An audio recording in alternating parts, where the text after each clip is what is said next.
సంహిత రక్షణ. ఇప్పుడు మనం ఈ సంహిత భాగాన్ని గురించి చెప్పుకుంటూ ఉన్నాం. సంహిత అంటే కూడిక, కూర్పు, ఏకీభావము, సంకలనము, మంత్రస్వరూపమైనటువంటి ఛందోబద్ధమైనటువంటి వేదభాగము అని అర్థం. ఈ వేదమంతా కూడా ప్రాచీన కాలంలో ఒకటిగానే ఉండేది అనే విషయాన్ని గతంలో మనం చెప్పుకున్నాం. అంటే రుక్కులు, ఏజస్సులు, సామములు ఇవన్నీ కూడా విడివిడిగా లేకుండా అన్నీ ఒకచోటే కలిసి ఉండేవి. అంటే ఒకే వేద రాశిగా ఉండేవి. ఇటువంటి సమయంలో ఆ రోజుల్లో అంటే కృతయుగం, త్రేతాయుగం ఈ రెండు యుగాల్లోనూ కూడా వేదం ఇలాగే ఉన్నది అని మనకి తెలుస్తూ ఉన్నది. అంటే వేదం అంతా ఒకటిగానే ఉంది. అలా ఉన్నటువంటి వేదాన్ని ఆ రోజున వాళ్ళందరూ కూడా చదివి అర్థం చేసుకోగలిగారు. వాళ్ళ యొక్క విజ్ఞానం అనేది వాళ్ళకు ఉపయోగించింది. కానీ రాను రాను ద్వాపరయుగంలోకి వచ్చేటప్పటికీ మానవుడి యొక్క మేధాశక్తి అనేది బాగా సన్నగిలిపోయింది, తగ్గిపోయింది. దాంతో ఈ మానవుడు ఇలా ఉన్నటువంటి ఈ వేదాన్ని చదివి అర్థం చేసుకోవటం అనేది చాలా కష్టమైపోయింది. ఇక మానవుడికి వేదం చదవటం అనేది చాలా చాలా కష్టమైనటువంటి పని అని నిశ్చయం చేసేసుకున్నాడు. అంటే వేదాల పట్ల ఆదరణ అనేది తగ్గిపోతోంది. ఈ సమయంలో బ్రహ్మదేవుడు ఒక మానసపుత్రుణ్ణి సృష్టించాడు అని చెప్పుకున్నాం. అతడే అపాంతరతముడు. ఈ మానసపుత్రుణ్ణి సృష్టించి నాయనాను వెళ్లి ఈ వేదాలన్నీ కూడా భూలోకంలో బాగా ప్రచారం చెయ్యి అన్నాడు. ఈ మానసపుత్రుడు భూలోకంలోకి వచ్చాడు. అసలు ఎలా ఉన్నది ఈ భూలోకంలో పరిస్థితి, ముందు ఈ పరిస్థితి అంతా కూడా సమీక్షించాడు. ఆ తర్వాత ఇలా గనక ఉన్నట్లయితే, అంటే వేదాలన్నీ కలిసి కలగాపులగంగా ఒకటిగానే గనక ఉన్నట్లయితే చదివి అర్థం చేసుకోవటం అనేది భూలోకంలో ఉన్న మానవుడికి చాలా కష్టమవుతోంది. కాబట్టి ఈ వేదాన్ని విభజన చేసినట్లయితే, అంటే రుక్కులన్నీ ఒకచోట, యజస్సులన్నీ ఒకచోట, అలాగే సామములు ఇవన్నీ ఒకచోట, ఇలా గనక పెట్టినట్లయితే ఎవరికి వాళ్ళు దేని కావాలంటే దాన్ని చదువుకునేటటువంటి వీలవుతుంది అని భావన చేశాడు ఈ అపాంతరతముడు. అనుకున్నదే తడవుగా ఈ వేదాన్ని మొత్తాన్ని భాగాలుగా విడగొట్టేశాడు. ఋగ్వేదం, యజుర్వేదం, సామవేదం, ఇలా అధర్వణ వేదం. అంటే అధర్వణ వేదానికి సంబంధించినటువంటి మంత్రాలని ఒక చోట పెట్టేశాడనమాట. ఇలా 4 రకాలైనటువంటి వేదాలు కూడా అతను విభాగం చేశాడు. ఇలా దేశంలో మొట్టమొదటిగా వేద విభజన చేసినటువంటి వాడు ఎవరు అంటే బ్రహ్మ మానసపుత్రుడైనటువంటి ఈ అపాంతరతముడు. ఇలా చేసినటువంటి ఈ వేద భాగాలని తన శిష్యులకు ఇచ్చాడు. అప్పుడు శిష్యులతో చెప్పాడు, మీరంతా పోయి ఈ వేదాన్ని ప్రచారం చేయండి అన్నాడు. వాళ్ళు వేదాన్ని ప్రచారం చేస్తూ ఉన్నారు. ఇలా భాగాలుగా విభజించబడినటువంటి ఈ వేదం చదివి అర్థం చేసుకోవడానికి చాలా తేలిగ్గా ఉంది. దాంతో మంచి ప్రాచుర్యం పొందింది. ఇప్పుడు ఈ అపాంతరతముడు తండ్రి అయినటువంటి బ్రహ్మదేవుడి దగ్గరికి వెళ్ళాడు. తండ్రి, నేను ఇలా ఈ వేదాన్ని విభజన చేశాను, దాంతో ఇది బాగా ప్రాచుర్యం పొందింది అని చెప్పాడు. బ్రహ్మదేవుడు దీనికి చాలా ఆనందించినటువంటి వాడై, నాయనా నువ్వు చాలా మంచి పని చేశావు, ప్రతి మహాయుగంలోనూ మళ్లీ ద్వాపరయుగం వచ్చేటప్పటికి ఇదే పరిస్థితి వస్తుంది, అందుకని ప్రతి మహాయుగంలోనూ వచ్చే ద్వాపరయుగంలో నువ్వు భూలోకానికి వెళ్లి ఏదో ఒక రూపంలో భూలోకానికి వెళ్లి ఈ వేద విభజన అనేది చేయవలసింది అని చెప్పాడు. ఇప్పుడు ఇంకో మాట కూడా చెప్పాడు. ఎవరైతే వేద విభజన చేస్తాడో అతడు వేద వ్యాసుడు అని పిలువబడతాడు. వేద విభజన చేసినటువంటి వాడే వ్యాసుడు. అందుకే మనకి చాలా మంది చెప్తూ ఉంటారు, చూడండి, వ్యాసుడు అనేది ఒక వ్యక్తి కాదండి, వ్యాసుడు అనేది ఒక పీఠము అని. ఈ మాట అందరికీ తెలుసు. వాళ్ళు ఏమంటే వ్యాసుడు అనేది పీఠము అని ఎందుకని చెప్తూ ఉన్నారు అంటే, మనకి వ్యాసుడు 18 పురాణాలు రాశాడు అని మనం చెప్తూ ఉన్నాం. ఈ 18 పురాణాలు వ్యాసుడు అంటే ఒకే వ్యక్తి కాదు రాసినటువంటిది, అనేక మంది రాశారు. అందుకే వ్యాసుడు అనేది పీఠం. ఆ పీఠం మీద ఎవరు కూర్చుంటే అతడే వ్యాసుడు అవుతాడు. వీళ్ళందరూ కూడా తలొకటి ఈ పురాణాలు రాశారు, అంతేగాని ఒకే వ్యక్తి ఈ 18 పురాణాలు రాయలేదు అని అంటానికి ఆధారంగా వ్యాసుడు అనేది ఒక పీఠం అని వీళ్ళంతా కూడా ప్రచారం చేస్తూ ఉన్నారు. అది తప్పు. ఒక పని మీరు చేయలేకపోయినంత మాత్రం చేత లోకంలో ఎవరూ ఆ పని చేయలేరు అని అనుకోవటం చాలా తప్పు. వ్యాసుడు అంటే ఆ రోజున వేద విభజన చేసినటువంటి వాడు, ఇప్పుడు మనకు అష్టాదశ పురాణాలు రాసినటువంటి వాడు ఎవరు అంటే కృష్ణద్వైపాయనుడు. ఇప్పుడు ఒకసారి చూడండి, ఈ వేద విభజన చేసినటువంటి వాడిని వ్యాసుడు అని మనం అన్నాం. ఈ వ్యాసుడు ప్రతి మహాయుగంలోనూ ఒకసారి జన్మిస్తూ ఉంటాడు, ఏదో ఒక రూపంలో. గతంలో మనం వీళ్ళందరి పేర్లు కూడా చెప్పుకున్నాం. ఇప్పటికి 27 మహాయుగాలు అయిపోయినాయి. నడుస్తూ ఉన్నది 28వ మహాయుగం. అందులోనూ ఇది కలియుగం.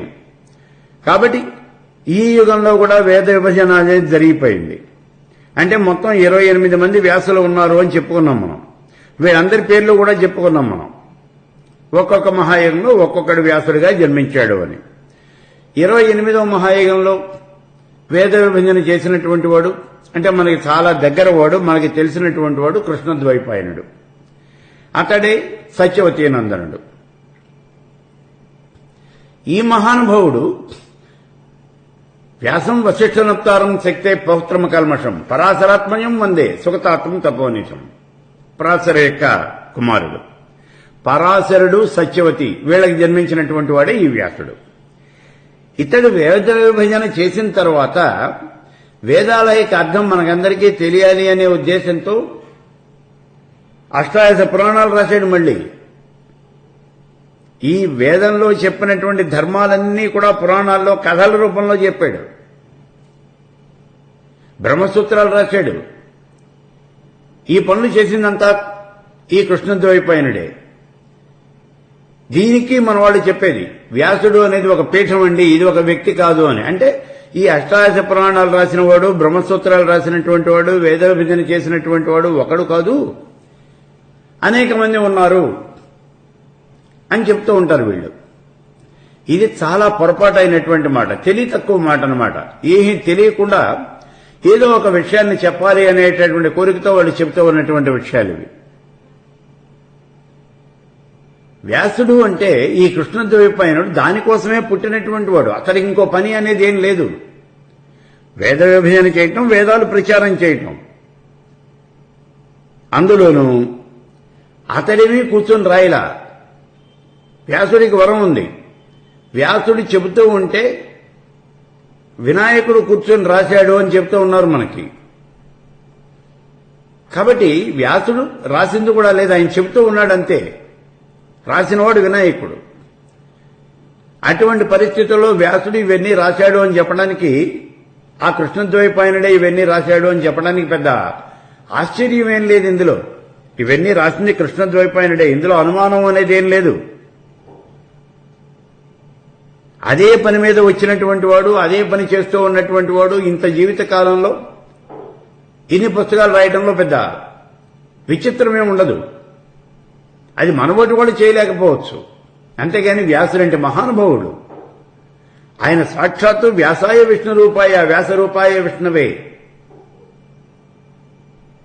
ఆయన సాక్షాత్తు శ్రీ మహావిష్ణువు యొక్క అంశాన్ని కూడా మనం చెబుతూ ఉన్నాం. కాబట్టి ఇక్కడ ఈ అష్టాదశ పురాణాలు గాని, బ్రహ్మసూత్రాలు గాని, లేకపోతే మహాభారతం గాని ఇవన్నీ కూడా రాసింది సాక్షాత్తు ఈ వ్యాసుడే తప్పించి, అంటే కృష్ణద్వైపాయనుడే తప్పించి వివిధ రకాలైనటువంటి వ్యక్తులు మాత్రం ఇవి రాయలా. ఒక చిన్న ఉదాహరణ చూడండి. నేను ఈ ఉపన్యాసాలు ప్రారంభం చేసే ముందే చెప్పాను, నేను ఇప్పటి వరకు రాసినటువంటి 29 పుస్తకాలు ఉన్నాయి. నేను రాసింది సామాన్యమైనటువంటి మానవుడిని, ఏమీ తెలియని మానవుడిని. నేను సరిగ్గా చెప్పాలంటే చదవడం రాయటం కూడా తెలియనటువంటి మానవుడిని నేను. అటువంటి నేనే 29 పుస్తకాలు రాస్తే 1000 గంటలకి పైగా నేను ఉపన్యాసాలు చెబితే నాకు ఇదే ఉద్యోగం కాదు, నా ఉద్యోగం నాకు వేరే ఉంది. అయినప్పటికీ నేనే ఇన్ని పనులు చేయగలిగితే దానికోసమే జన్మించినటువంటి మహానుభావుడు సాక్షాత్తు విష్ణువంశ అయినటువంటి ఆ కృష్ణద్వైపాయనుడు ఇన్ని రాశాడు అని చెప్పడంలో విచిత్రం ఏముంది ఒక్కసారి ఆలోచించండి. మరి వాళ్ళు ఇలా చెబుతూ ఉన్నారు కదా, చెప్తారు. ఎందుకంటే వాళ్ళ వాదనని బలపరుచుకోవటం కోసం ఏదో ఒకటి వాళ్ళు మాట్లాడుతూ ఉంటారు. అలా మాట్లాడే మన యొక్క సంప్రదాయాలని భ్రష్టు పట్టిస్తూ ఉన్నారు వాళ్ళు. సరే, ఇది అక్కడితో వదిలేసేద్దాం. ఇప్పుడు ఈ వ్యాసుడు, ఈ అపాంతరతముడు అనేవాడు వచ్చాడు, ఇతడే వేదవ్యాసుడు అనబడ్డాడు. మనకి తెలిసినటువంటి ఈ 28వ మహాయుగంలో వేద విభజన చేసినటువంటి వాడు కృష్ణద్వైపాయనుడు. రాబోయే మహాయుగంలో ద్రోణాచార్యుని యొక్క కుమారుడైనటువంటి అశ్వత్థామ వ్యాసుడవుతాడు అని కూడా మనకి చెప్పడం జరిగింది. ఈ విషయం దేవి భాగవతంలో చెప్పాడు. సరే, ఇప్పుడు ఈ వ్యాసుడు చేసినటువంటి పని ఏమిటి? ఈ అపాంతరత్ముడు ఏం చేశాడు అసలు? మనం ఇందాకే చెప్పుకున్నాం, రుక్కులన్నీ ఒకచోటికి తీసుకొచ్చాడు. కలగా పులగంగా ఉన్నటువంటి వేదం అంతా దగ్గర పెట్టుకున్నాడు. అందులో ఉన్నటువంటి రుక్కులన్నీ ఒకచోటికి తీసుకొచ్చాడు. దాన్ని రుక్కులతో కూడినటువంటి వేదము, అదే ఋగ్వేదము అన్నాడు. ఇందులో కొన్ని యజస్సులు ఉన్నాయి. ఆ యజస్సులన్నీ ఒకచోటికి తీసుకొచ్చాడు. దాన్ని యజుర్వేదము అన్నాడు. సామంలో ఉన్నాయి, వీటన్నింటినీ ఒకచోటికి తీసుకొచ్చి సామవేదము అన్నాడు. అలాగే అథర్వవేదంలో ఉన్నటువంటి మంత్రాలన్నీ ఒకచోటికి తీసుకొచ్చి ఇది అథర్వవేదము అన్నాడు. ఇలా 4 రకాలుగా ఈ వేదాన్ని విభజన చేశాడు ఈ అపాంతరతముడు. అతడే వేదవ్యాసుడు అన్నాం. కాబట్టి ఇలా ఈ వేదము అనేది విభజన చేయబడింది. ఇక్కడ చూడండి, రుక్కులన్నీ ఒక చోటకి సంకలనం చేశాడు, అంటే సంధానం చేశాడు. ఇలా సంధానం చేయటము, సంకలనం చేయటము, దీన్నే సంహిత అని అంటారు. ఇందాకే మనం చెప్పుకున్నాం, సంహిత అంటే కూడిక, కూర్పు, ఏకీభావము, సంకలనము, మంత్రరూపమైనటువంటి ఛందోబద్ధమైనటువంటి వేద విజ్ఞానము. ఇలా ఈయన ఈ వేదాన్ని 4 భాగాలుగా చేశాడు. చేసిన తర్వాత ఈ కృష్ణద్వైపాయనుడు తన యొక్క శిష్యులు 4 ఉన్నారు ఈయనకి. ఆ 4 శిష్యులకి కూడా ఒక్కొక్కళ్ళకి ఒక్కొక్క విభాగాన్ని ఇచ్చేశాడు. పైరుడు, వైశంపాయనుడు, జైమిని, సుమంతుడు, వీళ్ళ 4 కూడా ఈ వేదాలు ఉపదేశించాడు. దాంతో వీళ్ళు ఈ వేదాలని బహుళ ప్రచారంలో తీసుకొచ్చారు. అయితే ఆయన ఆ రోజున చెప్పినటువంటి ఈ సంహిత అనేది మళ్లీ ఎన్నో రకాలైనటువంటి మార్పులకి చేర్పులకి గురైంది.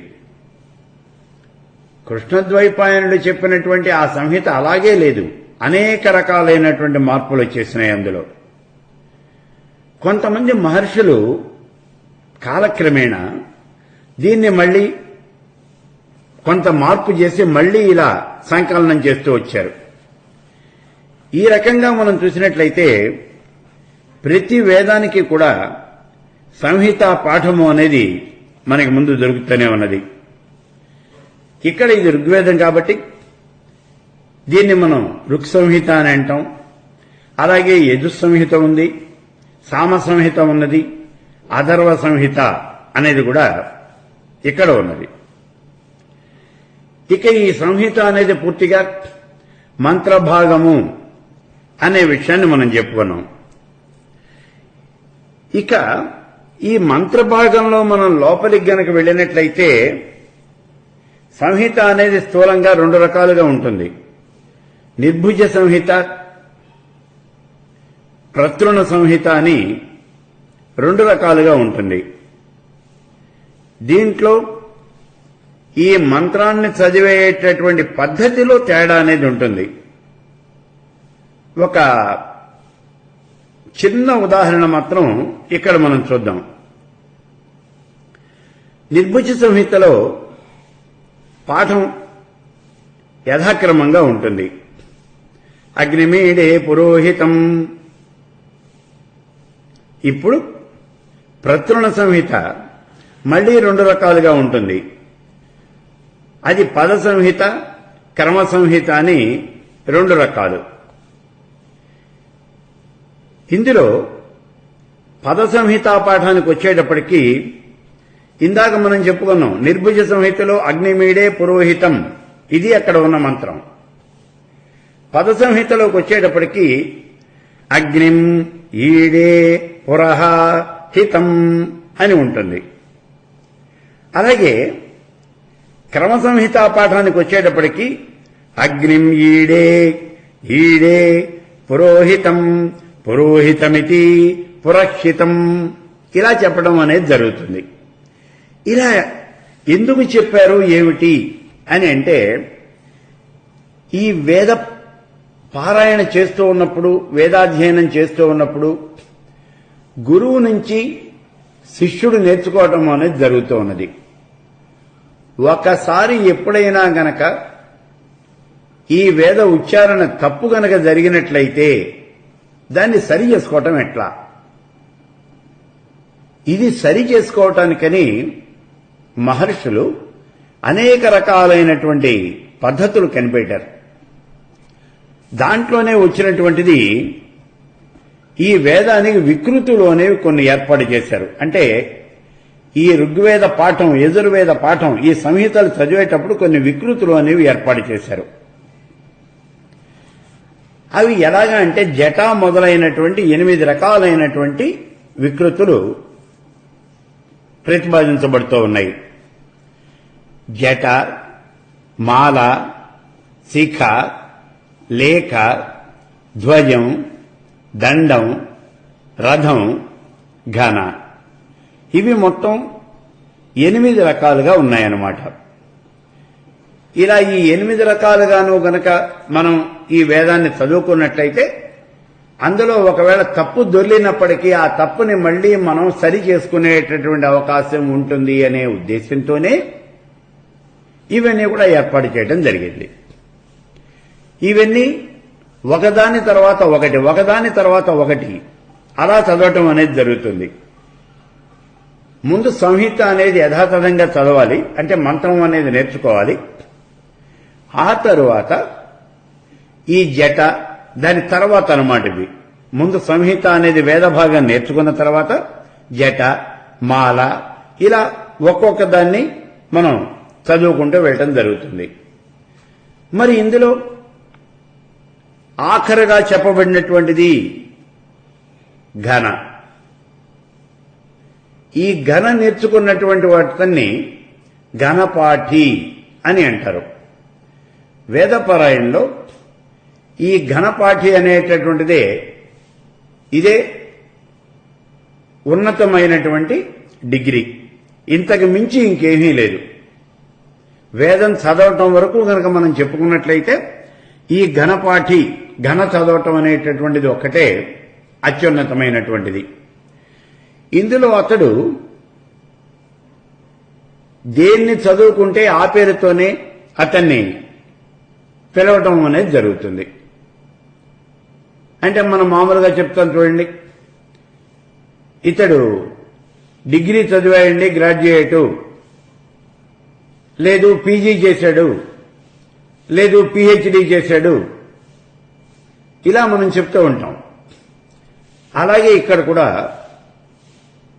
ఇందులో ఉత్తమమైనటువంటి డిగ్రీ ఏమిటి అంటే ఘన. ఘన చదువుకున్నటువంటి వాడు వేదాన్ని పూర్తిగా చదివినట్టుగా లెక్క. అయితే మళ్లీ మనకు అనుమానం వస్తుంది, ఘన చదివినటువంటి వాడికి వేదం యొక్క అర్థం తెలుస్తుందా అని. ఘన చదవటం వేరు, వేదం యొక్క అర్థం తెలియటం వేరు. వేదం యొక్క అర్థం తెలియాలి అంటే విద్యారణ్యం చదవాలి, అంటే దానికి అర్థాన్ని చెప్పినటువంటి భాష్యాలు చదవాలి. విద్యారణ్యం చదివినటువంటి వాడు అతడు వేదానికి అర్థం చెప్పగలుగుతాడు. ఇలా వస్తుంది. ఈ 8 రకాలైనటువంటి విభాగాల్లోనూ చదివేటప్పుడు తేడా అనేది మనకి స్పష్టంగా తెలుస్తుంది. మనం ఒక్క ఉదాహరణ అది కూడా చూద్దాం. కానీ ఇక్కడ మీరు గుర్తుపెట్టుకోవాల్సినటువంటి విషయం ఏమిటి అంటే, నేను వేద పండితుణ్ణి కాదు, కాబట్టి నేను చదివేటప్పుడు స్వరము అనేది అక్కడ నుంచోదు. నేను స్వరం లేకుండా చదివాను అనేటటువంటి మాట మాత్రం మీరు అనుకోవద్దు. మీకు తెలియాలి అనేటటువంటి ఉద్దేశంతో ఆ పద విభాగం ఎలా ఉంటుంది అనే విషయం మీకు తెలియటం కోసమే నేను ఇది చెప్తూ ఉన్నాను. అంతే తప్పించి నేను వేద పండితుడిని మాత్రం కాదు, నాకు వేదం చదవటం రాదు, ఇందులో స్వరం లేదు అని మాత్రం మీరు భావన చేయొద్దు. ఇక్కడ ఒక చిన్న ఉదాహరణ చూడండి. ముందు సంహితా పాఠము అనేది ఎలా ఉంటుంది. ఓషధయ సంవదంతే సోమేన సహ రాజ్ఞా యస్మై కృణోతి బ్రాహ్మణస్థం రాజాన్ పారయామసి. ఇది అసలు సంహిత పాఠం. దీన్ని ముందుగా పదపాఠము క్రమపాఠము అని అంటారు. ఆ పద క్రమ పాఠాలు చూసిన తర్వాత ఈ వికృతులు, ఈ జట మొదలైనటువంటి దాంట్లో ఒకటైనా సరే మనం చూద్దాం. ముందు పదపాఠం ఎట్లా ఉంటుందో చూడండి. ఓషధయ సం వదంతే సోమేన సహ రాజ్ఞా యస్మై కృణోతి బ్రాహ్మణః తం రాజన్ పారయామసి. ఇది పదపాఠం. ఇదే క్రమపాఠం గనక వచ్చినట్లయితే ఓషధయ సంవదంతే వదంతే సోమేన సోమేన సహ సహ రాజ్ఞా రాజ్ఞేతి రాజ్ఞా యస్మై కృణోతి కృణోతి బ్రాహ్మణః బ్రాహ్మణస్థం తం రాజన్ రాజన్ పారయామసి పారయామసితి పారయామసి. ఇలా క్రమపాఠము అనేది జరుగుతుంది. ఇక దీంట్లో 8 రకాలైనటువంటి విభాగాలు ఉన్నాయి, అంటే 8 రకాలుగా వికృతులు ఉన్నాయి అని మనం చెప్పుకున్నాం కదా. అవి ఏమిటి అంటే జట, మాల, శిఖ, లేఖ, ధ్వజం, దండం, రథం, 8వది ఘన. వీటిల్లో ఈ చదవటంలో తేడాలు అనేవి బాగా ఉంటాయి. ఇప్పుడు ఇక్కడ చూడండి, జట అంటే ఏమిటో ఒకసారి ఇక్కడ చూద్దాం. అనులోమ విలోమ క్రమంలో మంత్రాన్ని 3 సార్లు చదవటమే జటాపాఠము అని అంటారు. ఇప్పుడు మనం చెప్పుకున్నటువంటి ఈ మంత్రాన్ని ఎలా చదువుతారు ఒక్కసారి చూడండి.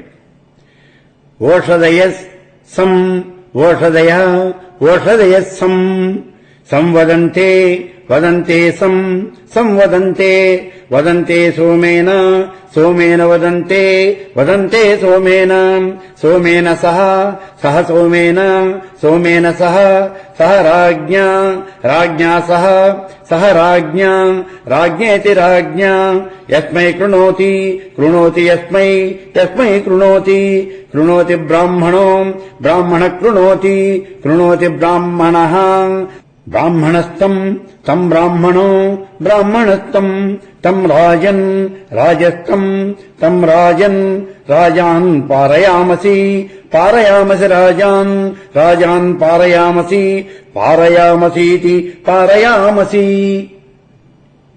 ఇలా ఇది చదవటం అనేది జరుగుతుంది. ఇందులో అర్థం ఏమిటి అంటే, ఉపయోగం ఏమిటి అంటే, ఈ రకంగా గనక చదివినట్లయితే పద విభాగము అనేది చాలా ఖచ్చితంగా తెలుస్తుంది.